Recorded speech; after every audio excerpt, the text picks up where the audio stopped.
दोस्तों, क्या आपको सुबह उठने में परेशानी होती है या आप सुबह उठ तो जाते हैं लेकिन फिर करते क्या हैं? क्या ज़िंदगी में उतनी सफलता नहीं मिल पा रही है जितने आप चाहते हैं? आज के इस वीडियो में मैं आपके इन सवालों का जवाब देने वाला हूं। अगर आपको सुबह उठने में प्रॉब्लम होती है तो आप इस किताब में दी गई टेक्निक को फॉलो करके जल्दी उठने लगेंगे। इसके बाद आपको बताया जाएगा कि दिन की शुरुआत करनी कैसे है और जिससे आपका सारा दिन प्रोडक्टिव रहेगा और खुशी के साथ बीतेगा। और ये भी जानेंगे कि कैसे सुबह जल्दी उठकर आप अपनी ज़िंदगी में सफलता हासिल कर सकते हैं। तो चलिए शुरू करते हैं। सबसे पहले ऑथर ने अपने जीवन के एक भयंकर एक्सीडेंट के बारे में बताया है। एक बार वे अपनी गर्लफ्रेंड के साथ अपनी कार से जा रहे थे। सामने से एक ट्रक बहुत तेजी से आता है जिसके ड्राइवर ने शराब पी रखी थी। अचानक उसने अपना बैलेंस खो दिया और ट्रक सीधे ऑथर की गाड़ी से टकरा गया। ट्रक के ड्राइवर और ऑथर की गर्लफ्रेंड को कोई चोटें नहीं आई, लेकिन ऑथर गंभीर रूप से जख्मी हो गए। उनके शरीर की कई हड्डियां टूट गई, जिन्हें जोड़ने के लिए डॉक्टर को 7 ऑपरेशन करने पड़े, जो कई दिनों के अंतराल में हुए। डॉक्टर ने उन्हें बताया कि अब वे सारी जिंदगी चल नहीं पाएंगे और उन्हें व्हील चेयर का ही इस्तेमाल करना होगा। एक दिन ऑथर ने रेडियो पर सबकॉन्शियस दिमाग और पॉजिटिव अफर्मेशन के बारे में कुछ सुना। ये उनके दिमाग में बैठ गया। उन्होंने अपने मॉर्निंग रूटीन बनाई और नियमित रूप से उन अफर्मेशन को करना शुरू कर दिया। और दोस्तों, एक दिन चमत्कार हो गया। ऑथर व्हील चेयर से खड़े हो गए और वे चलने लगे। और यही नहीं, आगे चलकर वे 84 किलोमीटर की एक लंबी मैराथन रेस में भी दौड़े। दोस्तों, ऑथर की ये सच्ची कहानी है।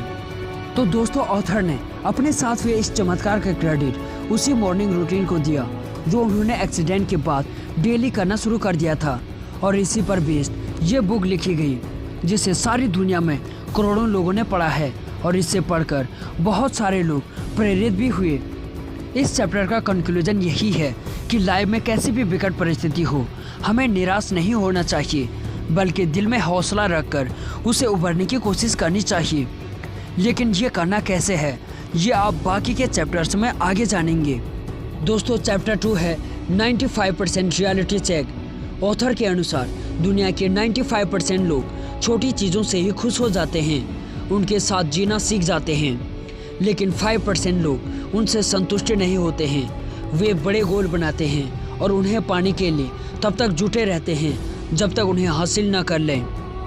तो आप कौन सी कैटेगरी में आते हैं, 95% में या 5% में? अगर आप पहले वाले में आते हैं तो जाग जाइए और 5% वाले में आ जाइए और तभी लाइफ में कुछ बड़ा कर सकते हैं। दोस्तों, बचपन में हम सभी राजा बनने के सपने देखते हैं। टीनेजर्स अक्सर महंगी गाड़ियों के सपने देखते हैं या फॉरेन ट्रैवल्स करना चाहते हैं। लेकिन वक्त के साथ हम सब हालात से समझौता कर लेते हैं। जब जिंदगी की ठोकर लगती है तो हम सपना देखना छोड़ देते हैं। दूसरा पॉइंट है अंडरस्टैंड द रियलिटी ऑफ 95%। सबसे पहले तो ये समझिए कि 95% लोग छोटी चीज़ों से खुश क्यों हो जाते हैं। इसका मुख्य कारण है वे हार से डर जाते हैं, मतलब वे हारना नहीं चाहते हैं। मान लीजिए किसी ने एक बिजनेस शुरू किया और वो फेल हो गया, फिर तो वो आदमी भूल कर भी दोबारा उसे शुरू नहीं करेगा और मन में ये बात बिठा लेगा कि बिजनेस अमीर लोगों के लिए होते हैं, मैं ये नहीं कर सकता हूँ। इसके बाद वो सारी उम्र कोई छोटी मोटी जॉब करता रहेगा। और साथ ही बहुत से पेरेंट्स अपने बच्चों को फिल्में या म्यूजिक आदि में भेजने की बात नहीं करते हैं, इसलिए डॉक्टर या इंजीनियर बनने की बात करते हैं, क्योंकि वे डरते हैं कि अगर उनके बच्चे असफल हो गए तो। इसलिए वे हमेशा कंफर्ट जोन में रखना चाहते हैं और वे रिस्क नहीं लेना चाहते हैं। दोस्तों, दूसरा चैप्टर है व्हाट मेक्स यू एवरेज। इसके बाद आप ये देखिए कि आप में ऐसी कौन सी चीज़ है जो आपको एवरेज बनाती है।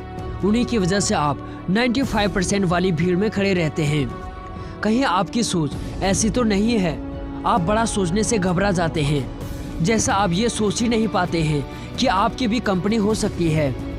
दूसरा है आप छोटे गोल्स बनाते हैं, जैसे कोई छोटी मोटी सरकारी नौकरी मिल जाए बस।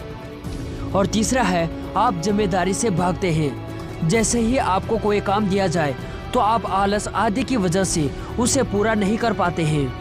चौथा पॉइंट है आप कभी नया नॉलेज ग्रहण नहीं करते हो। आपने कभी कोई सेल्फ हेल्प की बुक पढ़ी ही ना हो। 5वां है, आप गलतियों से कुछ ना सीखते हो, हर बार बेकार की चीज़ों को दोहराते रहते हो। 6ठा पॉइंट है, बड़ा सोचने को आप मजाक में उड़ा देते हो। जैसे किसी ने स्टार्टअप की बात बोली तो आपने मजाक बना दिया, सीरियस होकर कभी नहीं सुना।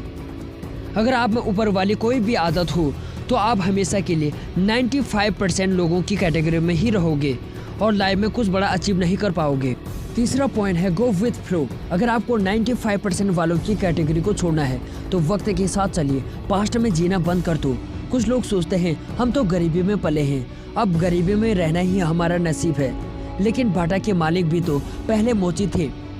कुछ स्टूडेंट सोचते हैं हमारे तो मार्क्स ही नहीं हैं, हम कैसे सफल हो सकते हैं, लेकिन धीरू भाई अंबानी पहले एक मामूली से क्लर्क ही थे, उनके भी कोई खास मार्क्स नहीं थे।